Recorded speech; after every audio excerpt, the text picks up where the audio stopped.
Hey everybody, I'm out in the garden on a cold April weekend and found something really cool that I wanted to show you. Last year I planted a whole mess of Mary Washington asparagus from seed. Probably 50 plants in one 8x4 bed, which is way too much. Don't do that. But it may have worked out to my advantage because something crazy is going on. You're not supposed to be able to harvest asparagus for like 3 years after it started. Now I did also plant some crowns, but I only planted 10 crowns in the middle of that bed, and I'm going to show you what's going on. Hold on a second. Okay, so this is my asparagus bed. Now you can kind of see the leftovers from, or what's left of last year's asparagus starts. Now I spread them out evenly throughout the bed. 10 rows, okay, so it's 10 rows of five plants that went across. And that's way more densely than you need to plant, but I really wanted to increase my chances of success, and that could easily backfire on you. This did not.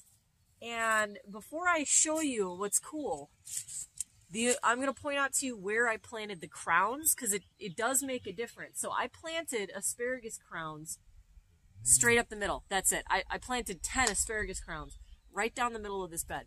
Nowhere else. So the difference between planting a crown and seed, the seeds they take about 3 to 4 years before you're supposed to be able to harvest, because it just takes that long for the plant to establish large enough shoots that you can actually eat them. Okay, spears rather, not shoots. The reason why people go and use crowns is because you can buy 2 and 3 year old crowns and get a harvest potentially in 1 year. You can actually harvest from the plant in the first season. So crowns are more expensive than the seeds. You can get a bag of 1,000 seeds fairly cheap, or you can pay quite a bit for crowns. So I only bought the 10 crowns because they were just way too expensive. So let me show you what's going on. That has me really excited and scratching my head at the same time. Hold on. Okay, so let's take a close-up view of every single one of the old plants in here and tell me what you see coming up in every single one of these. These are asparagus spears, and they are the perfect size for harvest. This one has some coming up there in the middle.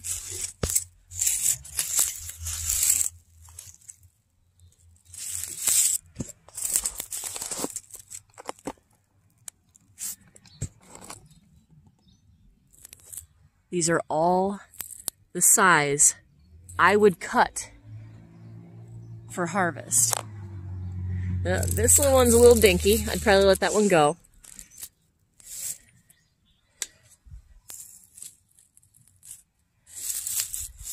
This one's got a couple that are small, like that one's too small. This one's too small, too small. This one, probably okay. Again, these are Mary Washingtons. That's a good one there. So we got this one's coming up. They're everywhere. And they're only coming up. They're only coming up from the old root bundles from my first year seed transplants.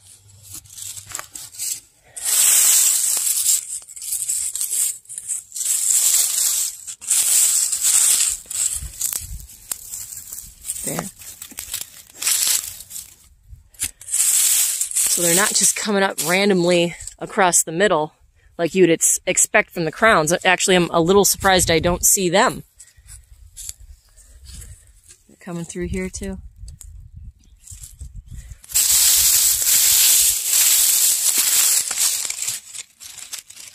Small one next to a bigger one.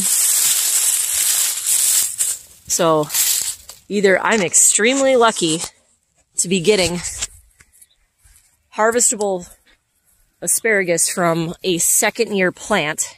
I mean, technically it's only a year old. So this is phenomenal.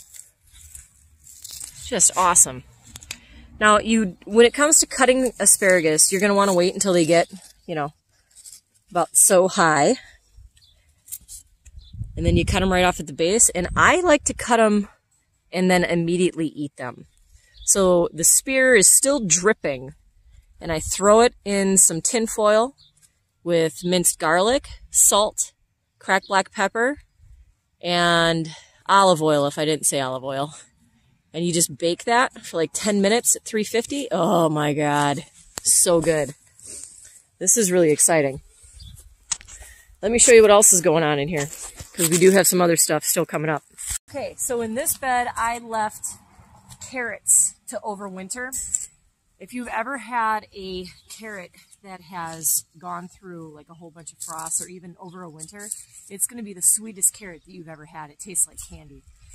I did not cover this though, so that is problematic. This has had a ton of water from the snow melting and then falling on it again and repeating that process over and over again all winter.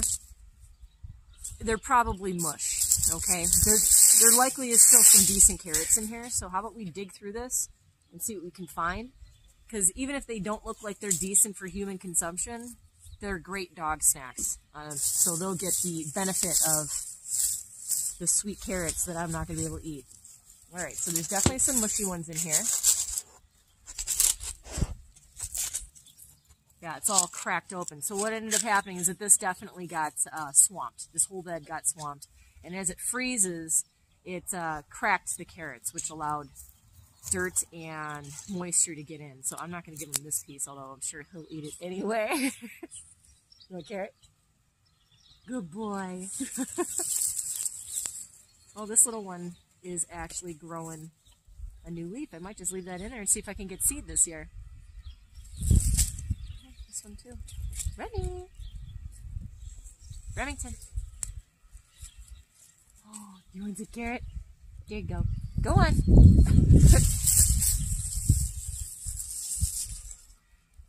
So there's quite a few that are in here, and this is just one row. The whole bed's planted. I think I will leave that one and let it go to seed. And they're half mushy.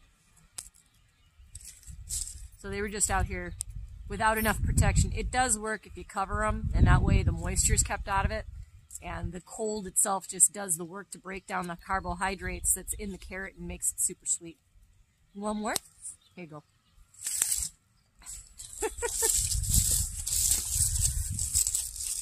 Yeah, but quite a bit came up mushy. Like there's just orange mush in here. This bed is my garlic, which has overwintered, and it's really starting to green up now. I am not brave enough to dig it up yet to see what my bulbs look like. This is probably, I don't know how many times I've attempted garlic in the past, but I never really did it right. This year I'm pretty sure I actually did it right, and I'm excited to see what's going to come up. I have several varieties of garlic in here, and should be pretty cool if I'm actually able. We eat a ton of garlic, so it'll be great to be able to grow our own. I mean, I wish you could smell this. It smells delicious. These bad dogs. No, you're naughty. Okay, so that's all we have grown in the garden right now, but it is the right time of year, at least for us, to put out things like brassicas and lettuces. You know, that's all good to put out now. I don't know when I'm going to start planting, to be honest. I have so much to do yet. It's a little overwhelming. It's a lot easier when you just kind of make a schedule and have small projects every single day. That seems to be working the best for me. So I'll have to sit down with my calendar and figure out exactly what I'm planting when. And right now, I'm going to have to leave you with just this short little garden update because I have to go help Joe with these pasture pens that I swear we are getting done today, and I'm going to seed them today. So until next time, bye everybody.